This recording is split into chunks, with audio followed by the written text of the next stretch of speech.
J'avais envie de faire cette petite vidéo sur le passage actuel dans lequel on est et qui se répète tous les ans, qui est cette fête des morts et comment cette fête des morts en fait nous prépare à rentrer dans le quartier de la mutation.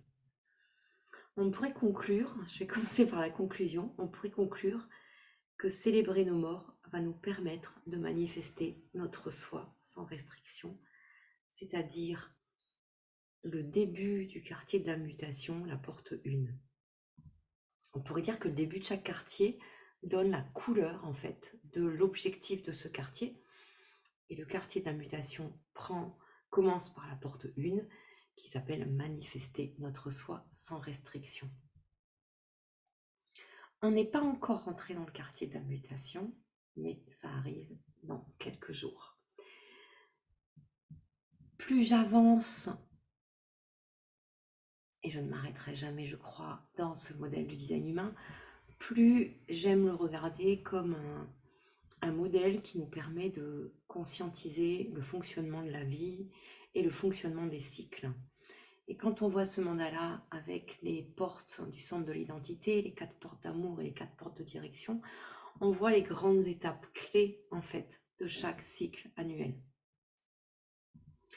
Et là, on est ici, en train d'aller vers la porte 1. On est exactement dans la porte 44 et on va regarder un peu ce que ça veut dire.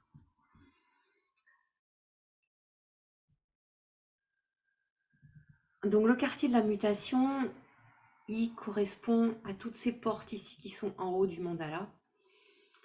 C'est le quartier qui parle de transformation, de mutation. L'objectif, c'est la transformation et la conscientisation.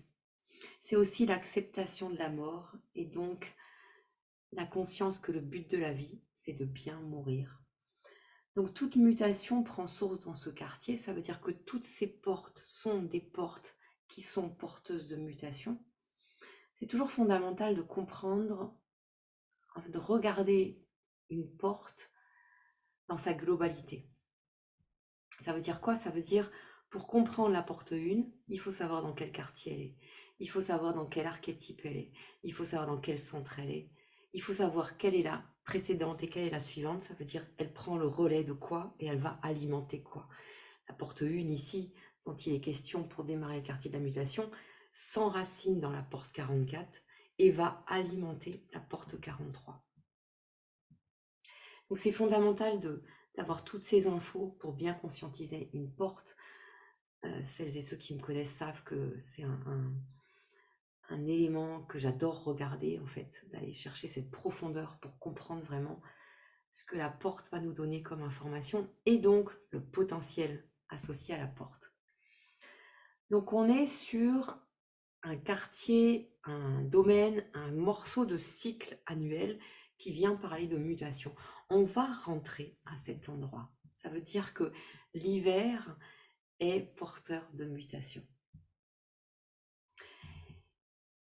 Et pour que cette mutation ait lieu, le but du jeu, c'est justement de bien vivre sa vie. Ça veut dire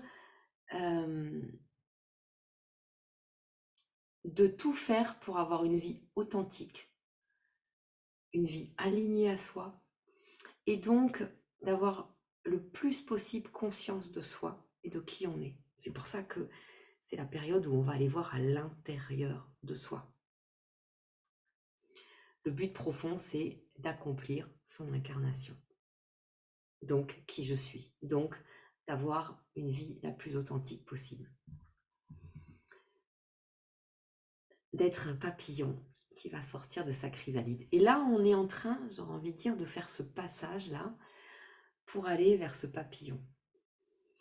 Donc, pour comprendre un peu ce passage, on est pour l'instant, actuellement, et depuis ce matin, 31 octobre, le soleil est rentré dans la porte 44, qui est celle qui termine le quartier des relations, le quartier de la dualité.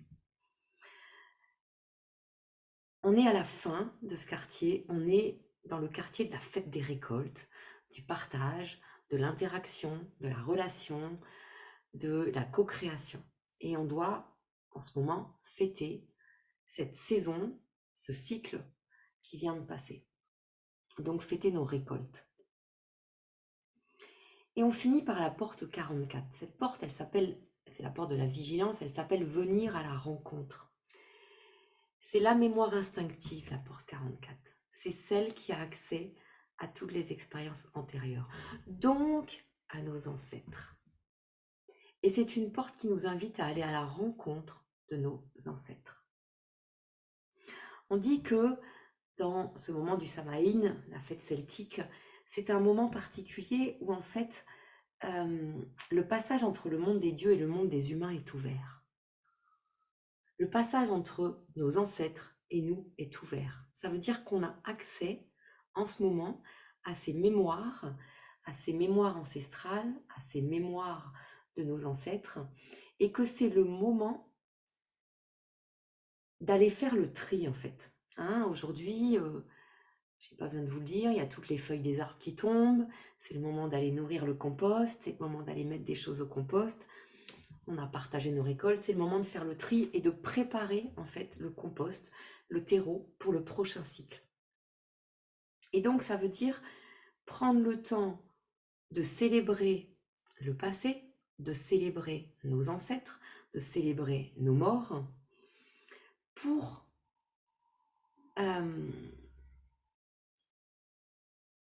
comment je vais dire ça, pour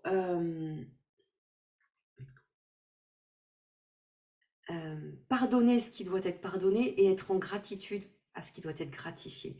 Le pardon est une forme de gratitude. Nos ancêtres et ce qu'ils nous ont laissé. On a une tendance, je trouve, à notre époque, à voir le transgénérationnel comme quelque chose de parfois, entre guillemets, négatif. Comme si, ouais, je porte ça de mes ancêtres. Et la porte 44 est une invitation à faire ce que Jodorowsky disait, retourner l'arbre, donner vie à notre arbre généalogique. Au lieu de voir nos ancêtres comme un problème, notre transgénérationnel comme un problème, c'est une invitation à célébrer nos ancêtres et à se dire, ok, si je suis là, c'est grâce à eux. Et c'est ce si je suis là, c'est grâce à eux, qui va venir nourrir la porte 1, qui est une porte de je suis qui je suis. Mais avant, il faut pouvoir célébrer d'où je viens. La porte 44, elle est dans ce quartier des relations et son archétype, c'est Minerve. Minerve, c'est la déesse de la continuité. C'est la déesse des artisans. Ça veut dire aussi célébrer nos ancêtres et les arts qu'ils nous ont laissés. Ce qu'ils nous ont donné. Ce qu'ils nous ont transmis. Le Samhain, c'est la fête de la transition. Et en fait, dans cette fête celtique, on honorait nos ancêtres et on allumait un feu sacré, qui est le flambeau de la vie. Ça veut dire, il y a cette continuité à mettre en place grâce à la célébration de nos ancêtres. Parce que si on ne les célèbre pas, si on coupe les liens, si on ne permet pas cette continuité, il nous manque nos racines. Et on ne peut pas, du coup, se construire. C'est aussi la fin du quartier des relations, ça veut dire c'est l'art de vivre ensemble. Je vous disais, c'est vraiment cette notion de célébrer les arts qui nous ont laissés. L'archétype Minerve, c'est ça, c'est la déesse des artisans, c'est la déesse de la continuité, et de célébrer justement cet art pour permettre la continuité, l'art de vivre ensemble. C'est la fin du quartier des relations, c'est la conclusion du quartier des relations.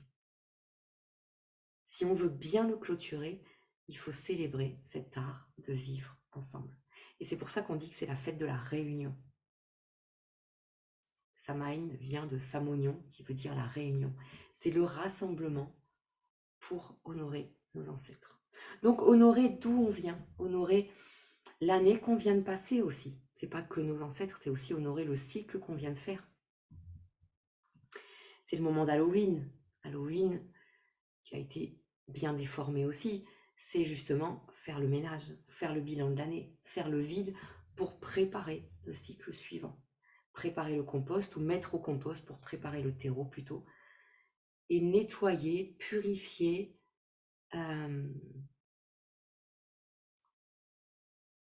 ce qu'on n'a pas envie de garder de ce cycle. Il y a un tri à faire, comme grâce à ce passage entre les deux mondes, il y a un tri à faire entre qu'est-ce qui est moi et qui m'appartient, qu'est-ce qui n'est pas moi et qui ne m'appartient pas. Qu'est-ce que j'ai pas envie de mettre dans le compost pour l'année prochaine.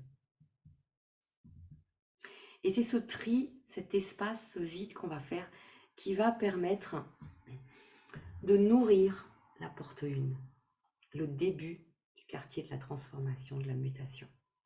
La porte 1, l'énergie de manifester, l'inspiration sans restriction, la manifestation de soi. C'est cet espace qu'on va faire qui va permettre de créer un nouveau cycle, de démarrer un nouveau cycle de manifestation de soi.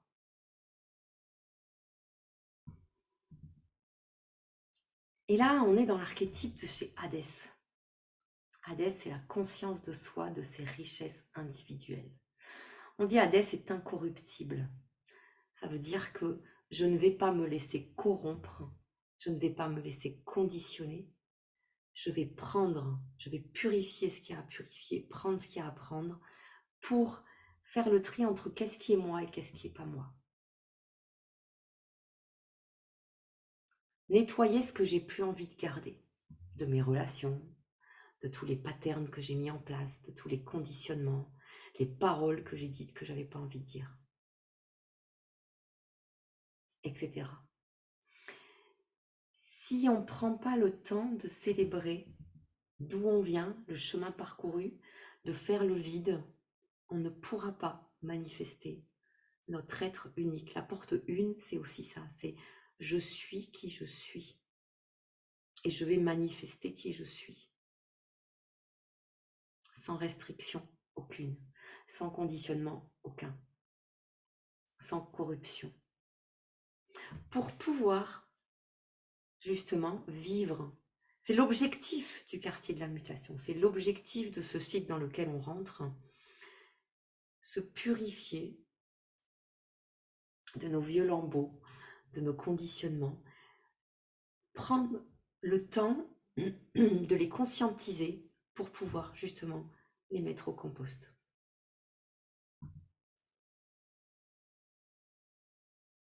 C'est le moment de faire le ménage pour préparer la transition. Alors, bonne préparation à ce quartier de la mutation, à ce cycle de la mutation qui nous emmène pendant un petit moment pour préparer ensuite un nouveau départ quand on rentrera dans la porte 13. Et je ferai une petite vidéo de la même manière. Merci beaucoup d'avoir écouté.